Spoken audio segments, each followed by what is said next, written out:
Hello, my name is Fobika Eta and I will be taking you through menu planning today. So under menu planning, we have the rationale. Everything starts with the menu. The menu dictates much about how your operation will be organized and managed, the extent to which it meets its goals, and even how the building itself, certainly the interior, should be designed and constructed. Moving forward, we have the objectives. Objective 1, to explain the importance of a menu, to explain the basic rules of menu planning, to identify factors to be considered when planning a menu, to identify constraints in menu planning. Also, we have the rules governing the menu planning. Under this, we have the menu must satisfy guests' expectation in that it reflects your guests' tastes. Apart from that, it must also reflect your guests' food preferences. It must also ascertain your guests' needs. It must attain marketing objectives in terms of the locations, the times, the prices, the quality, and specific food items. It must help to achieve quality objectives. Under this, we have the quality standards. Quality standards are the flavor, the texture, the color, the shape, the flair, the consistency, the palatability, the visual appeal, aromatic apparel, and temperature. Then we have them also under the nutritional concern. The nutritional concern, this is the low fat, high fiber diets and vegetarian. Then it must be cost effective. Under commercial, we have the financial restraints and the profit objectives. Under institutional, we have it minimizes costs and also the operational budget. So it must also be accurate. Truth in menu laws exist in some localities and it cannot mislabel a product. Butter must use butter and not margarine. Fresh must be fresh, not frozen. Homemade, not purchased, and not ready to heat. So moving forward, we have factors that influence menu planning strategies. 1, we have the needs and wants of target markets. 2, we have several items from the same ingredients. 3, we have the storage requirements. We have the personnel skill levels. We have the product availability stroke seasonality.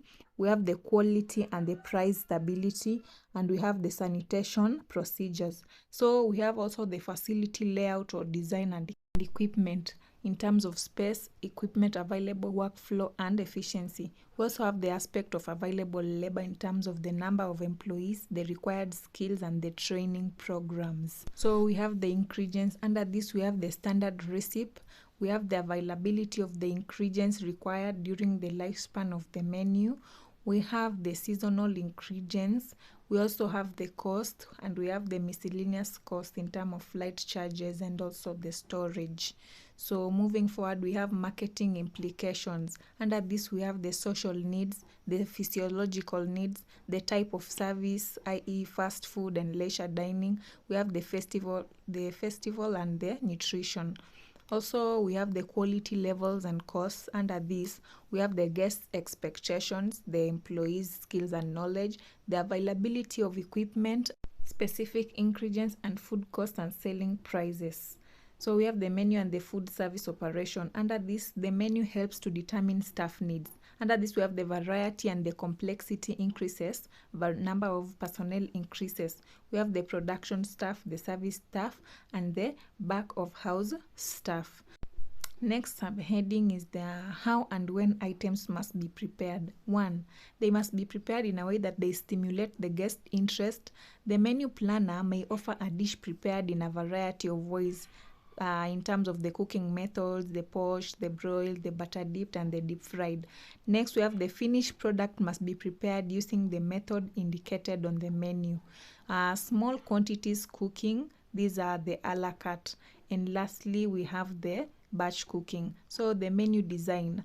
First impression is always important. The entire menu should complement the operation in terms of the theme, the interior decor, the design in terms of merchandising, the creativity, the material, the color, and the space.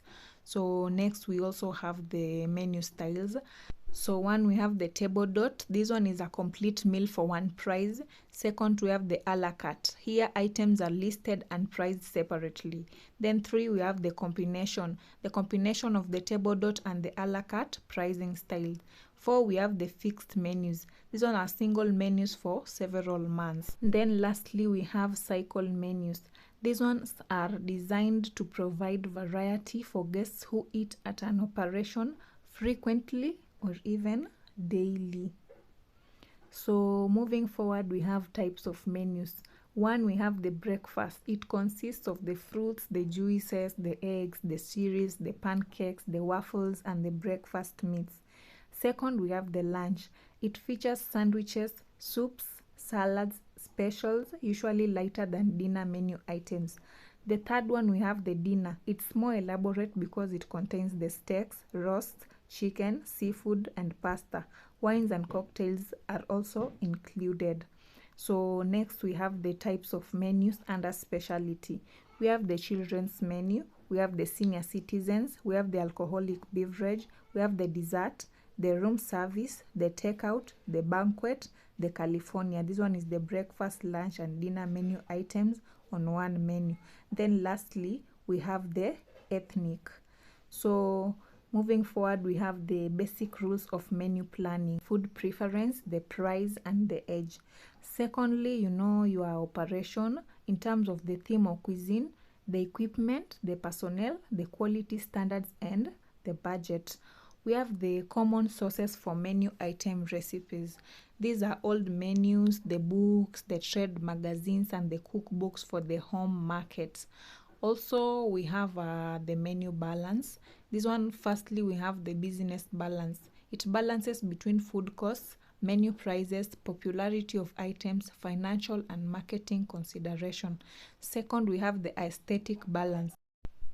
It consists of colors, the textures, and also consists of the flavors of food. Last but not least, we have the nutritional balance. So moving forward, we have the elements of menu copy. 1, we have the headings. Under headings, we have the appetizers, the soups, the entries. Secondly, we have the subheading. These ones are under the entries, and they contain the steak, the seafood, and the today's specials, which come from the hotel's management system. So next, we have the elements of menu copy. Under this, we have the descriptive copy, which describes the menu items, and they should be believable and made in short, easy to read sentences. Description is needed for self-explanatory items such as low-fat milk. We have the supplemental merchandising copy. It includes information such as the address, the telephone number, the days and hours of operation, the meals served, the reservations and payment policies, history of the restaurant, and lastly, a statement about management's commitment to guest service. So moving forward, we have menu layout. First, we have the sequence. Then second, we have the appetizers, the soups, the entries, the desserts. Under this, it depends on the operation, such as the side orders, the salads, the sandwiches, and beverages. It also depends on popularity and profitability. Thirdly, there is placement. And fourth, we have artworks in terms of space, boxes, clip-ons, etc. Under artworks, we also have drawings, photographs, decorative patterns, and borders. Paper, texture, covers, color. Under covers, we have color and texture. Common menu design mistakes: 1, menu is too small. 2, type is too small. 3, no descriptive copy. 4, every item is treated the same. 5, some of the operations, food and beverages are not listed. Then we have clip-on problems. Basic information about the property and its policies are not included. We have the lastly blank pages. So next, we have the menu planning tools. Menu planning is also a tool for: 1, we have sales. It lists the items an operation is offering for sale. 2, we have advertising. It communicates a property's food and beverage marketing plan.